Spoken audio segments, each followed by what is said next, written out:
درود پاک کب کب کہاں کہاں اور کیسے کیسے کام آتا ہے۔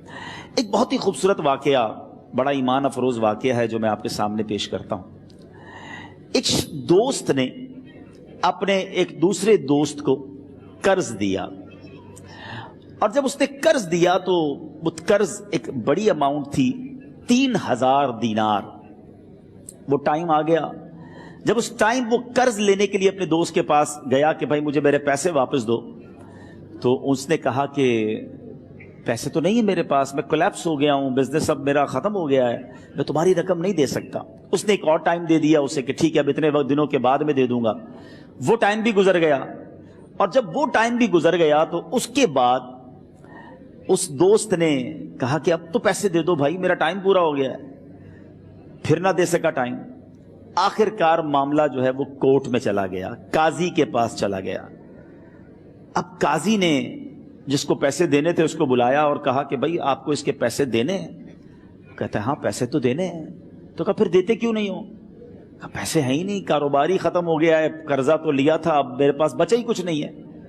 تو کہا اچھا اب یہ بتاؤ کہ کب دو گے، کیسے دو گے؟ اس نے کہا بس میرے پاس پیسے ہی نہیں ہیں۔ تو کہا اب تمہارے پاس 30 دن کا ٹائم ہے، 30 ڈیز میں یا تو اس کے پیسے لوٹا دو یا 30 دن کے بعد تمہیں قید کر دیا جائے گا۔ یہ شخص اب گھر آیا، پیسے تو تھے نہیں، مگر شاید علماء نے لکھا کتابوں میں، یہ واقعہ کئی بڑی بڑی کتابوں میں لکھا اور درود پاک کے فضائل کی بڑی بڑی کتابوں میں لکھا، اور اس شخص نے سوچا کہ اس نے ایک حدیث پاک پڑھی ہوئی تھی کہ جس میں یہ نبی پاک علیہ الصلوۃ والسلام نے فرمایا ہے، جس کا مضمون ہے کہ جو شخص پریشان ہو، مصیبت زدہ ہو، اسے چاہیے کہ مجھ پر کثرت سے درود پاک پڑھے، کیونکہ درود پڑھنا مصیبتوں اور پریشانیوں کو لے جاتا ہے۔ اب اس عاشق رسول نے سوچا اور تو کچھ ہے نہیں، اب میں درود پاک پڑھنا شروع کرتا ہوں۔ صبح سے لے کر شام تک وہ درود پاک پڑھنے لگ گیا۔ 27 دن گزر گئے، only 3 days left، 3 دن باقی تھے قاضی کے پاس جانے میں۔ 27 دن گزر گئے درود پڑھتے پڑھتے۔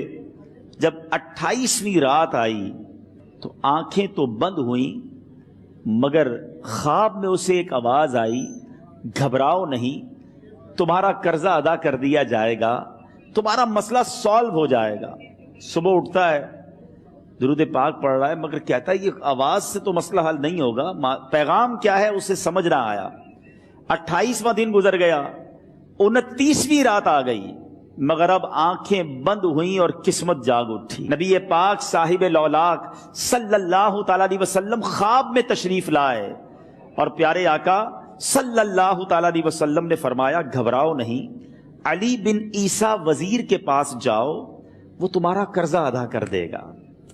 اب یہ عاشق رسول صبح اٹھا تو ویری فریش، حشاش بشاش کہ اب تو کام ہو گیا، نبی پاک نے خواب میں آ کر بشارت دی ہے۔ مگر پھر ذہن میں سوال آیا کہ علی بن عیسیٰ کے پاس جاؤں گا تو ثبوت کیا ہے، پروف کیا ہوگا؟ میں جا کر اس کو کہوں گا کہ میرا قرضہ دے دو تو ایسے تو قرضہ نہیں دے دینا، اور میں نے اس کو کہا کہ مجھے نبی پاک نے خواب میں کہا ہے، اور اس نے اگر مجھ سے کوئی نشانی مانگی تو میں نشانی کیا دوں گا؟ آخری دن تھا، 29واں دن تھا، وہ بھی درود پڑھتے پڑھتے گزر گیا۔ 30th نائٹ آ گئی، صبح وہ دن ہے جب عدالت میں جانا ہے۔ اب اس رات پھر نبی پاک علیہ الصلوۃ والسلام خواب میں تشریف لائے، اور آقا علیہ الصلوۃ والسلام نے فرمایا کہ علی بن عیسیٰ وزیر کے پاس جاؤ، وہ تمہارا قرض ادا کر دے گا۔ کہ حضور چلا تو جاؤں گا، لیکن اگر وزیر نے مجھ سے کوئی نشانی طلب کی تو میں کیا جواب دوں گا؟ پیارے آقا علیہ الصلوۃ والسلام نے کمال کا ارشاد فرمایا کہ علی بن عیسیٰ سے کہنا کہ تم روزانہ فجر کی نماز کے بعد 5000 بار درود پاک پڑھتے ہو، یہ راز فقط تم جانتے ہو اور تمہارا رب جانتا ہے۔ اب یہ جب صبح اٹھا تو ایک نشانی بھی مل چکی تھی۔ عدالت میں جانے سے پہلے وزیر کے دربار میں پہنچ گیا، اسے یہ ڈر تھا کہ آج پیسے نہ لوٹائے تو سزا ہو سکتی ہے۔ جب وزیر کے دربار میں پہنچا تو وزیر اپنے مشیروں کے ساتھ بیٹھا تھا۔ کہا مجھے آپ سے بات کرنی ہے۔ کہا بتاؤ کیا بات کرنی ہے؟ کہا میں ایک پیغام لایا ہوں آپ کے لیے۔ اچھا کس کا پیغام لائے ہو؟ کہا میں نبی پاک جناب محمد مصطفیٰ صلی اللہ تعالی علیہ وسلم کا پیغام لایا ہوں۔ وہ عاشق رسول وزیر تھا، کہتا بتاؤ میرے آقا نے کیا پیغام دیا ہے؟ کہا حضور میں 3000 دینار کا مقروض ہوں، آج آخری دن ہے اور میرے آقا نے مجھے بشارت دی ہے کہ آپ سے کہوں کہ آپ میرا قرض ادا کر دیجئے۔ علی بن عیسیٰ کہتا ہے کوئی ثبوت ہے آپ کے پاس؟ ہے کوئی دلیل بھی ہے آپ کے پاس؟ میں کیسے مان لوں کہ آپ کو نبی پاک علیہ الصلوۃ والسلام نے بھیجا ہے؟ عاشق رسول کہتا ہے خالی ہاتھ نہیں آیا، میرے آقا نے مجھے دلیل بھی عطا فرمائی ہے، مجھے ایک ایویڈنس بھی دیا ہے، اور پروف یہ ہے حضور کہ آپ روزانہ صبح فجر کی نماز کے بعد نبی پاک صلی اللہ تعالی علیہ وسلم کی بارگاہ میں درود و سلام کا نذرانہ پیش کرتے ہیں۔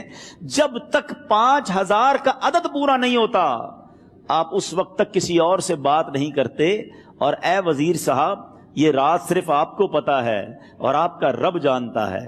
اللہ اکبر! وہ وزیر تو جس کو کہے نا جھوم اٹھا، ایسا عاشق رسول وزیر تھا جو روزانہ صبح 5000 درود پڑھتا ہو، اس کی تو عید ہو گئی نا۔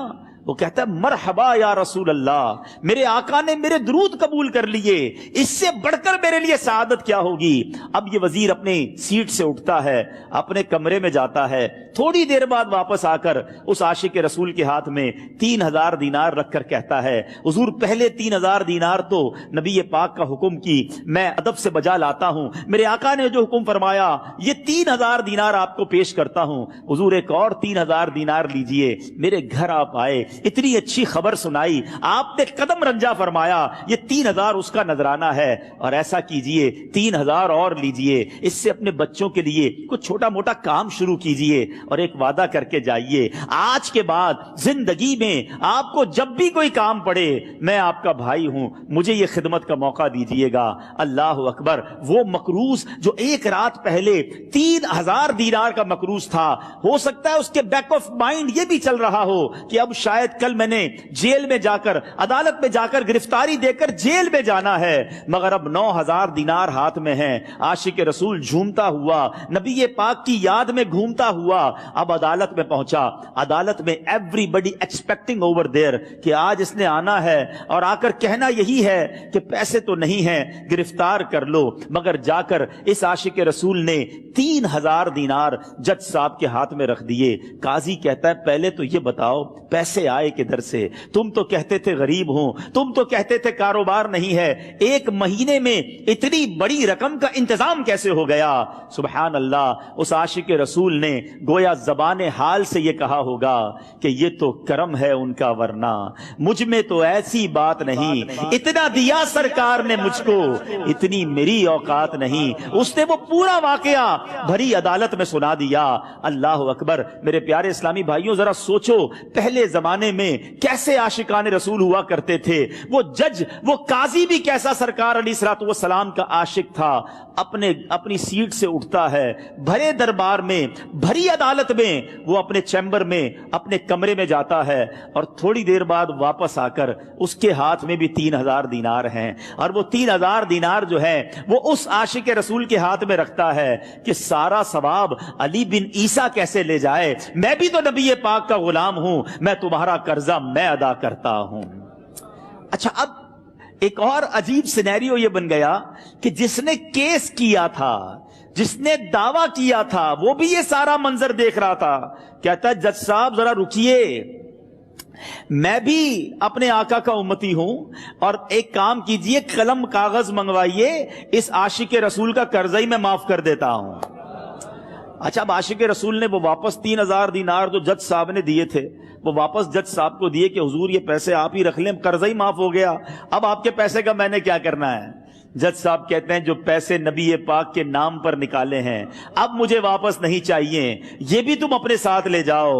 اللہ اکبر! میرے میٹھے اسلامی بھائیوں، وہ عاشق رسول ایک رات پہلے 3000 دینار کا مقروض ہے، اب 12000 دینار لے کر گھر کو واپس جا رہا ہے۔